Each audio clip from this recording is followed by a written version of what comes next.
want to give a brief report on what we did in the EPI section.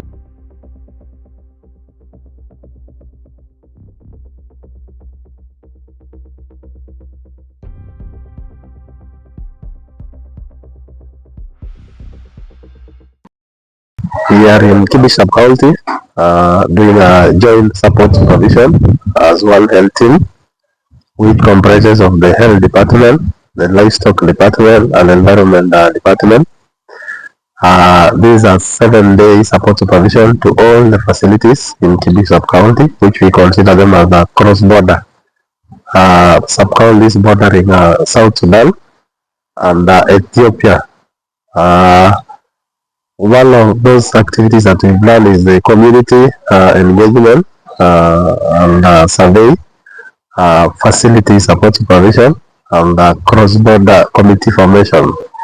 And an observation that we saw in the communities that people are aware of one health priorities, the pandemic, the epidemics, they are ready to report to their health facilities or the nurses and the public health officers in case they notice any change or illness among the population they serve. We are very encouraged to the community health promoters and community disease reporters who are our frontline officers in this county, who have undergone the training of epidemic preparedness in communities along the Kibish corridor, which have helped us even for the recent risk of Marburg virus disease that was reported in our neighboring countries.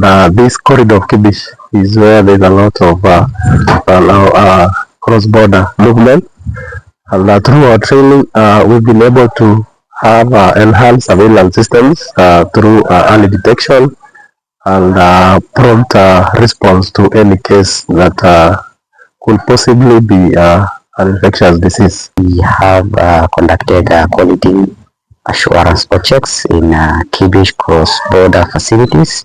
We do have a total of 8 border facilities within Kibish. The supervision is targeted to provide mentorship on job training and also to identify gaps based on the data that we are extracting from our KHS.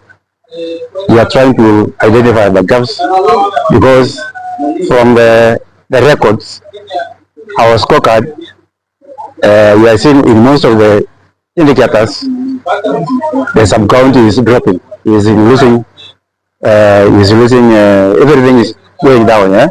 In terms of immunizations, antenatal care, skill deliveries, all of them are scaling down the last 1 quarter. And we have noted that brucellosis in livestock and the small stock is rampant.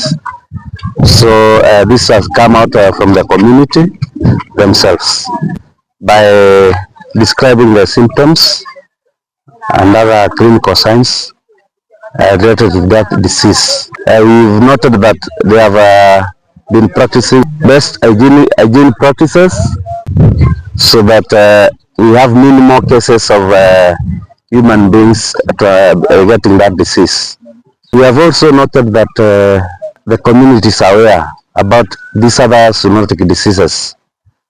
For example, rabies, anthrax, trypanosomiasis, polio, measles. They are very much conversant with the clinical signs. So in terms of surveillance, we've been able to provide on-job trainings to the facility in charges on polio, measles, and also tetanus, as well as the aspect of zoonotic diseases, whereby we're asking the community about their knowledge on zoonotic diseases and the key zoonotic diseases that are there. Remember, our project also supports the global health security, which involves the detection and response to zoonotic diseases. That those are diseases that are coming from animals to human beings.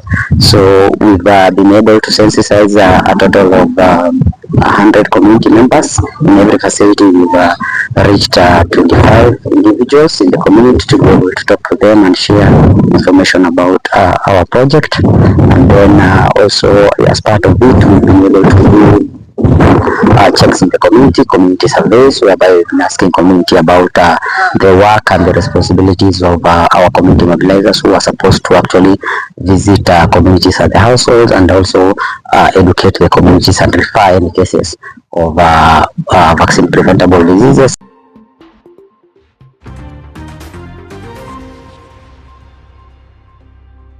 And all the facilities I've gone through, I was able to interact with the health workers.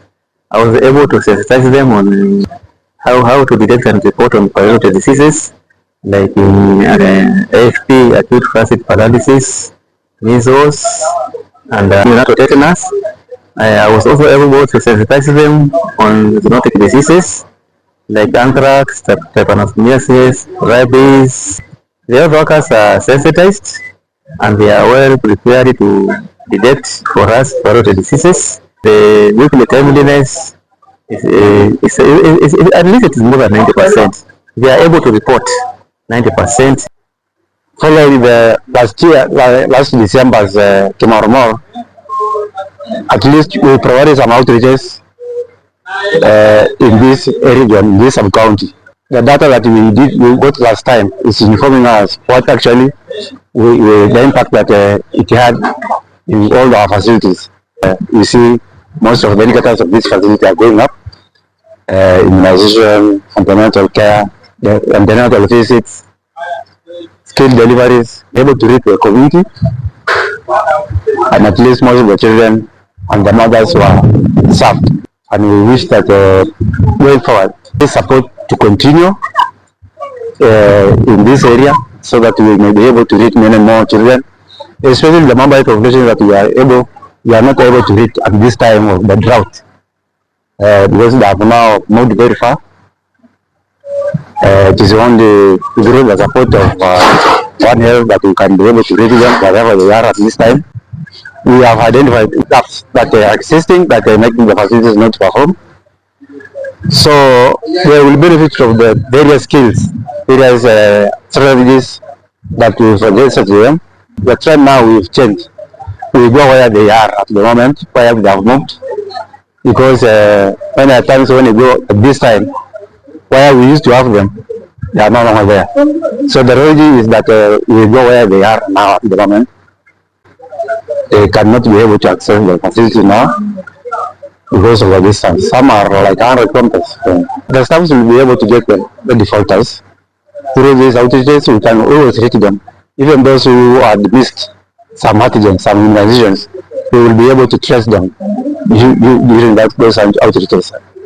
So we have done quite a number of activities to strengthen health security across the border. So recently we had a meeting with the community mobilizers, CDRs, CHPs, in a forum across along the border, Kibish, Kokoro areas, so that they can be prepared. In the event of a public health concern, they are able to detect and report immediately. On awareness, the community is well conversant with what they have been getting from the community mobilizers, CHAS, and the CHPs. They are aware about these zoonotic diseases, their mode of spread, control, and also aware on the channels of reporting, right from the village level, cascade the information upwards up to the sub-county level, and finally to the county headquarters. For the places that we have gaps, we shall emphasize more on training for the disseminators of this information, that the CDRs, CHPs, and CHAS. Supporting us to know where we are, the gaps, and improvement, so that we can reach up to reach the targets as a facility.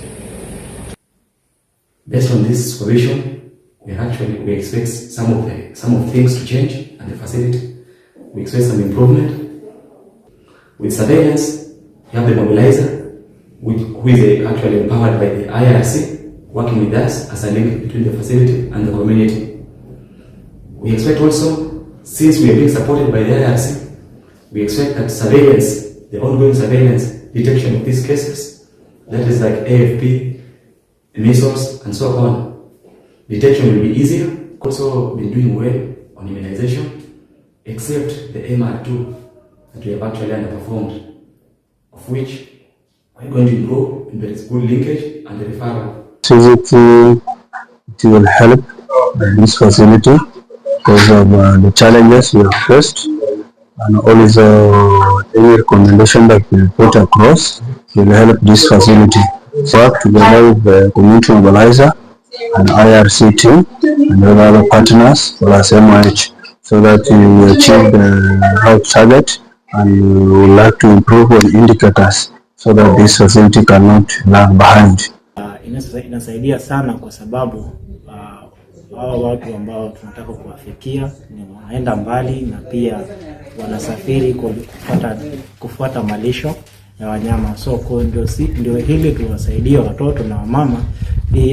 Hii outreach itasaidia sana. Our facility has not been able to vaccinate to immunization. We are going, as a facility, we are going to improve in terms of immunization to reduce defaulters.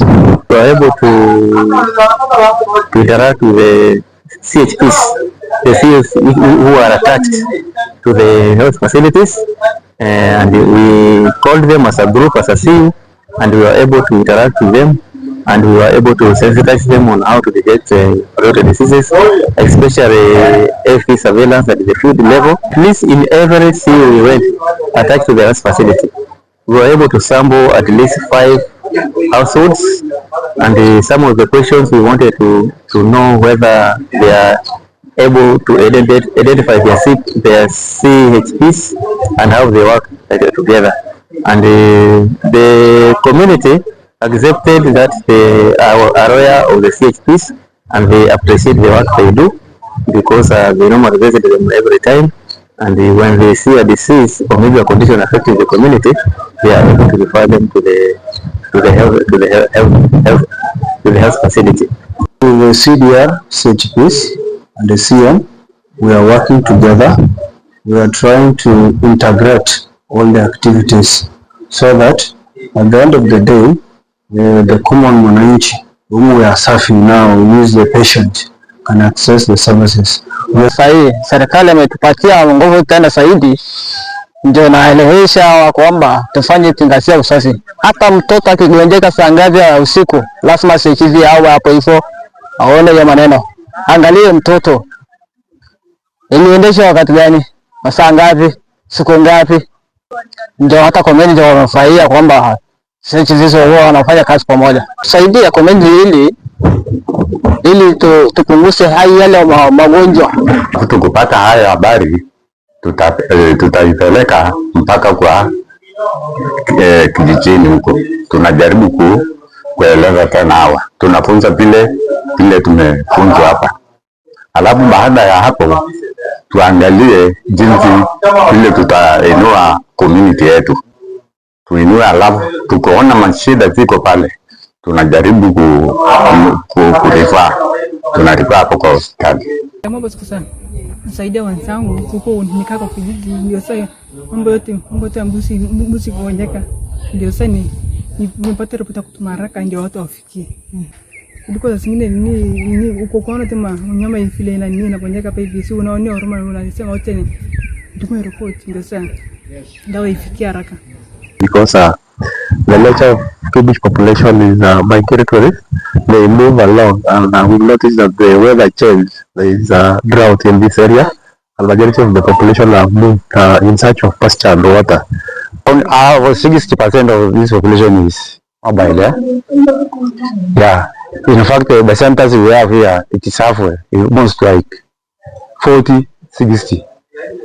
Most of the settled people here, most of the relatives are always moving in the animals. So this month you can get actually high population, so you increase immunization coverage. Next month, out migration causes drop.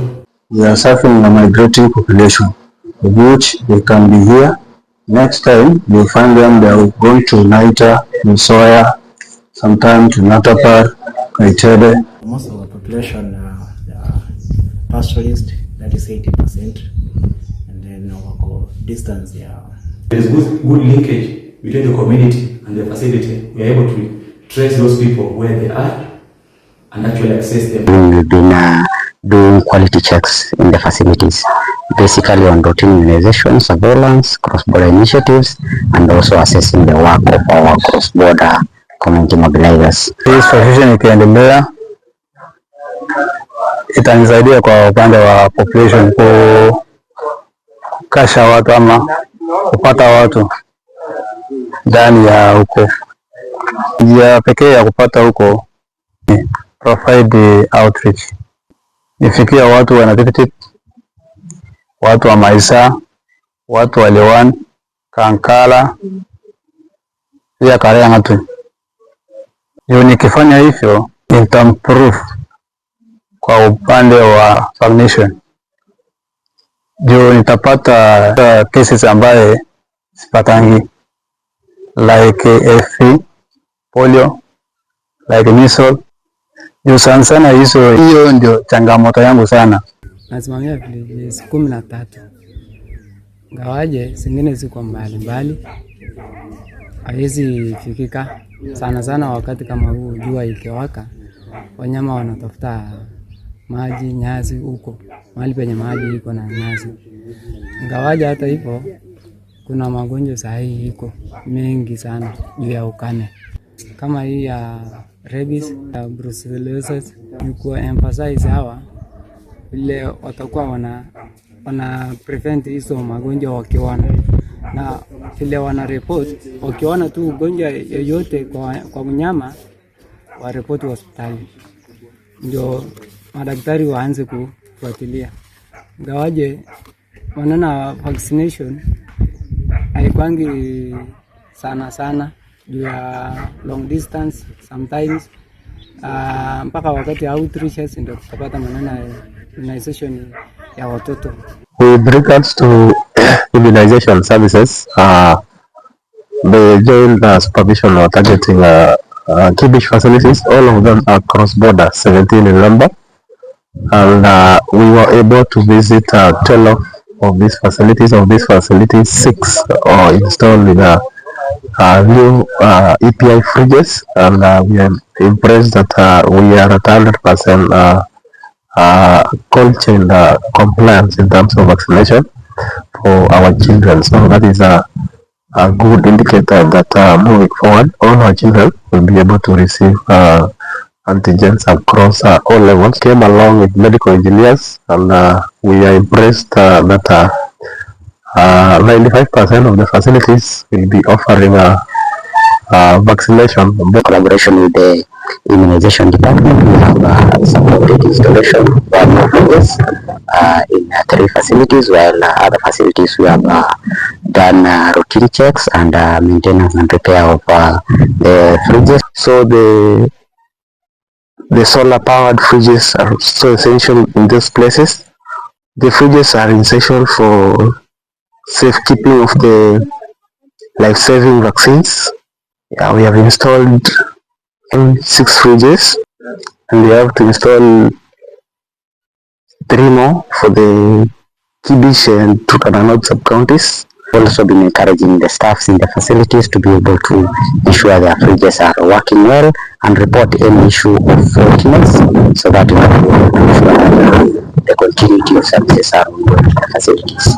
As World Health Team, we are happy to report that moving forward, our children will not need any vaccination.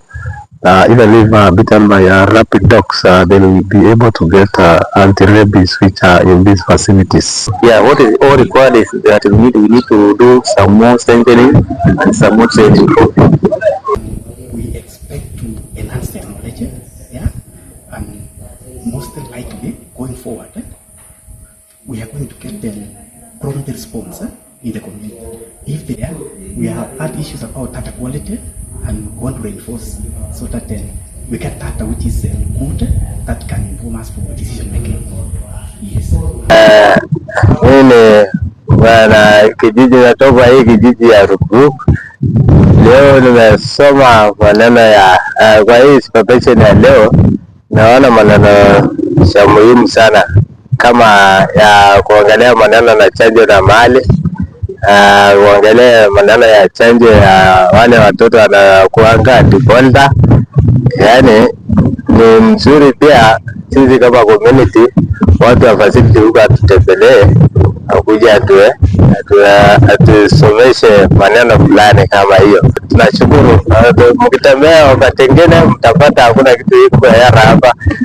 Itakuwa kila kitu iko tik tik, kila kitu itakuwa poa.